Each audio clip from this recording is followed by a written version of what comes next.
From the newsroom of ImpactAlpha, this is your Impact Briefing for the week of Friday, March 13th, 2020. I'm Brian Walsh. Today, ImpactAlpha's Amy Cortese will discuss the story of the week, how the coronavirus pandemic is impacting the transition to a low-carbon economy. Hi, Amy, and welcome to the podcast. Hi, Brian. Great to be here. And later, Dennis Price will introduce this week's Agents of Impact. Welcome back, Dennis. Hi, Brian. Good to be back. But first, here's what you need to know from this week in impact investing. The coronavirus pandemic has upended virtually everything. In ImpactAlpha, we focused on resilience. City and business leaders are being forced to sacrifice economic activity in the national interest. The question now is, how will local economies, small business, and workers weather the crisis and stay vigilant in maintaining social distancing, even when it's hurting business?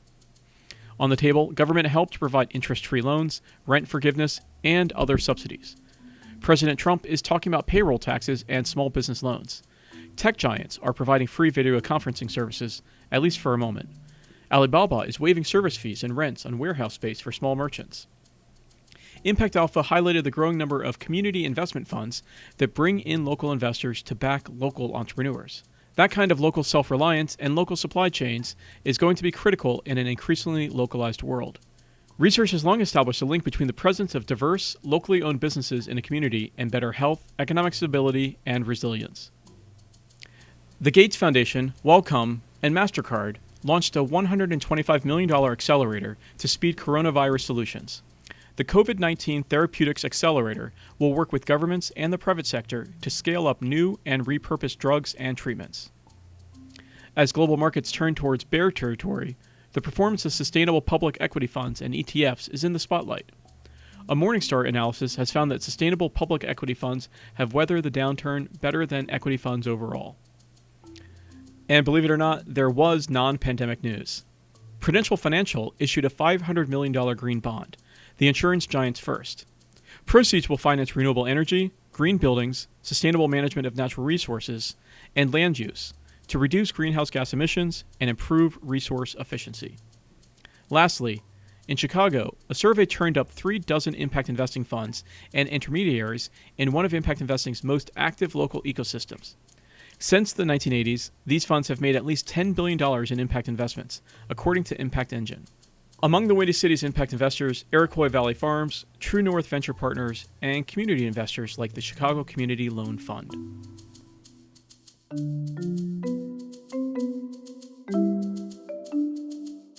I'm joined now by Amy Cortese to discuss the remarkable shift in world energy markets. Amy, in ImpactAlpha this week, you wrote a piece with a provocative question. Is oil's freefall the tipping point in the transition to a low-carbon economy? What are you hearing about why that might be the case?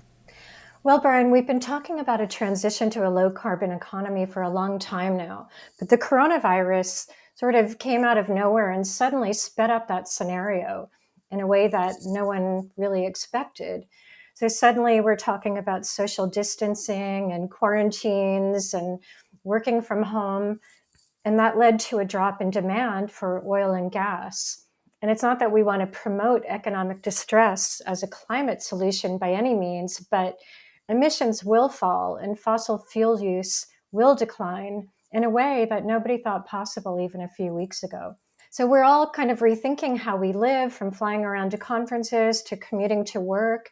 And some of these behaviors may stick even after the crisis. So I like to think there may be a silver lining to this.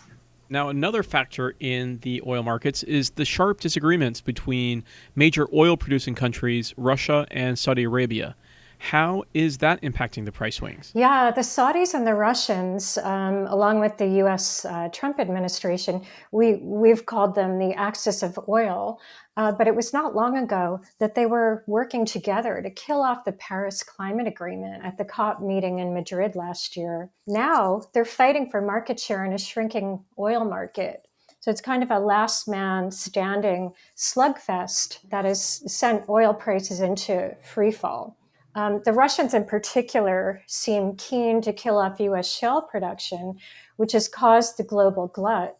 And these shale producers are particularly vulnerable. The cost to produce a barrel of oil, shale oil in the Permian Basin, is $48 compared to Saudi Arabia's costs, which are less than $3 a barrel.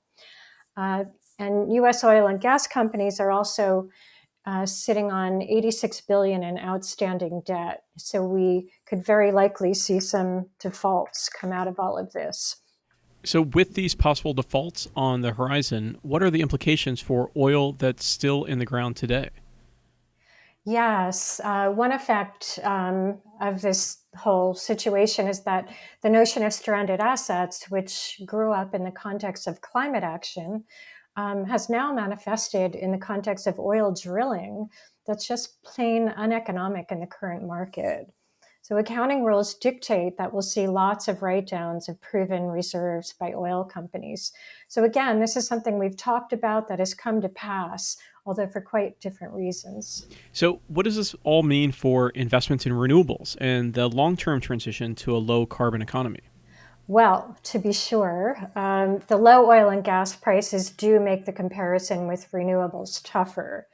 So you may see countries such as China and India tempted to capitalize on low oil prices and perhaps even cut back on some of their renewable initiatives. Likewise, EV adoption could slow. Solar looks less cost attractive. But at the same time, it also makes investing in oil pretty unattractive. So if you're an institutional investor and you started curbing your carbon intensive assets in recent years, or you've even divested from fossil fuels, as many have, you're looking pretty smart right now. So even if the oil price rebounds, why would you get back in? The oil and gas sector has been the worst performer in the market over the past decade. And going forward, there's only more uncertainty.